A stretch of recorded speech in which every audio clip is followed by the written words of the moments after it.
Okay, so before I start, I just need to point out that this is not unscripted video. I'm just gonna say what's on my thoughts. So I am Mr.Clever from Asia 2, and I've been playing guardiantales for around 4 months. So to make sure that everyone knows, I've been playing the game for like 4 months. Here's my collection. It's pretty bad, but it's tolerable, I guess. And here is my hero collection. Yes, I use Kamael, which will be a little bit contradictory to what I will say later, but I just mostly use him for arena and just to get diamond 2, and that's pretty much it. A bit scummy, but uh, the ends justify the means, I guess. Now to the topic at hand. I'm not saying Guardian Tales is bad. It's a bad game, but as of right now, it is becoming bleak.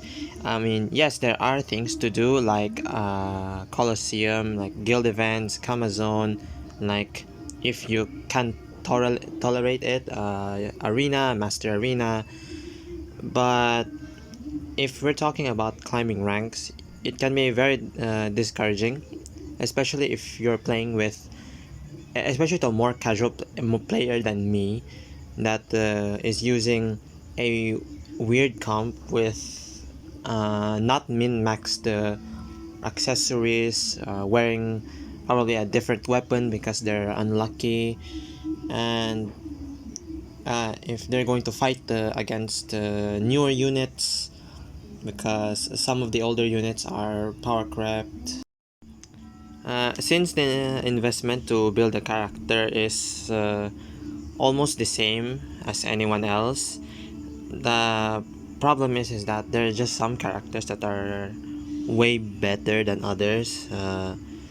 That's why the meta is centered around Mono Earth, especially with the Kamael and the recent adjustment to Mayril's special ability. She was already decent before, now she's just overpowered. I hate it. I mean, you can argue that you can just tell another player to just, hey, get good, get better stats, farm hammers, get your limit break accessories.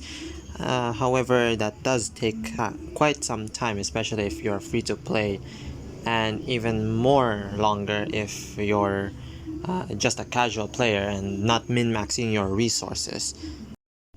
But even though Guardian Tales may have a situation like this, I do firmly believe that yes, you can still build any character you want with the proper team setup, but that only happens if a player is determined to use this character. I mean, technically, you're playing a gacha game, so why bother with older units, right? Like, some of the newer players will just, hey, what's the most overpowered character right now? I'll roll for him or her, and they'll just kickstart their uh, adventure in the story mode, in everything. A newer player just picks up FP and Kamal, and they'll just steamroll world 1 to 10. So what happens if a player is not determined enough to build a character or gets dissuaded to play the game?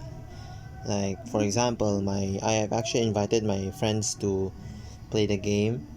They play gacha games like me, but maybe it's the appeal or maybe it's the gameplay, but they just didn't continue the game despite them having like some of the most or some of the more like luckier early team compositions, like Kamael and FP together in like 110 pull, like the other one gets an Ogma and Ru, the other one gets a Lilith and Arena as a start. I mean, that's good for for like early game, but they just don't play the game anymore because of the state of the game. It's just there's just a divide of this newer players and older players. There's just, the gap is just too big, so it dissuades like newer players to play the game because in order for them to fight the more experienced players, they need to like pour in investments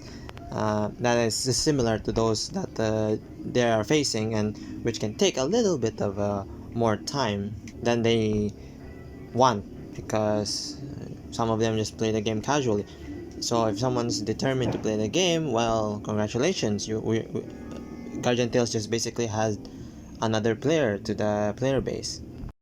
And also the story doesn't really help. Like example, World 10 is like a blockade for most free-to-play casual players. They're like, oh, World 9 was a bit beefier. The enemies were like a bit stronger. Then suddenly World 10 hits them, and they'll be like, wow, that is serious threat. They probably can't win the game unless they like invested a lot. So, but it is understandable, but because World 10 is where like the game becomes like super serious, and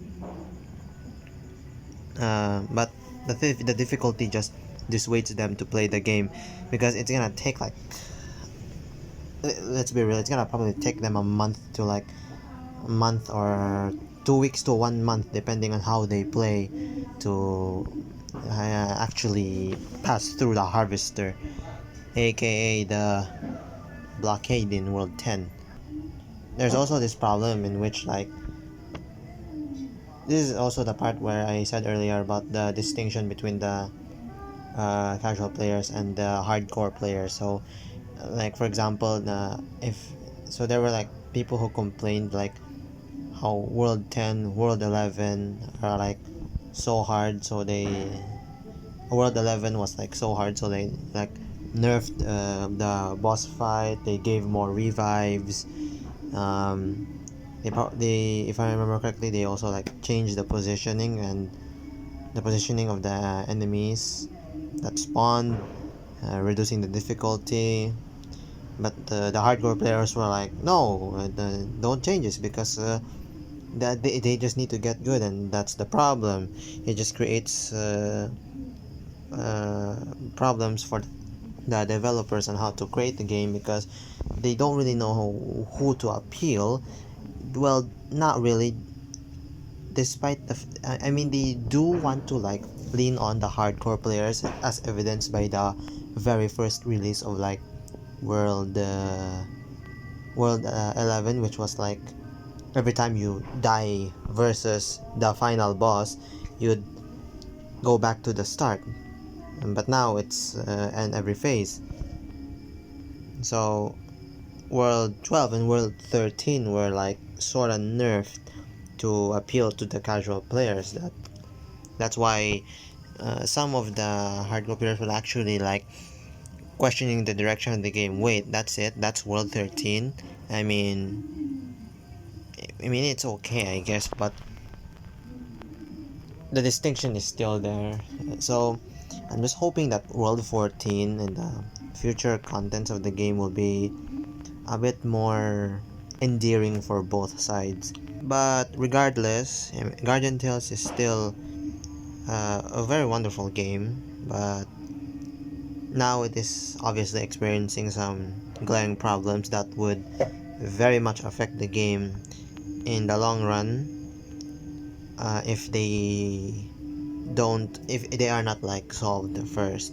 But hopefully 2022 would be a little bit more forgiving for Guardian Tales and to the community, I guess. So in order to like help the game stay relevant, and yeah, I just really don't want the Guardian Tales to die, I guess. It's a fun game, a very very fun game. It's one of those games that I would recommend to people if they really really want to play. Nevertheless, I hope things work out well, I guess. So belated Merry Christmas and Happy New Year, guys, I guess.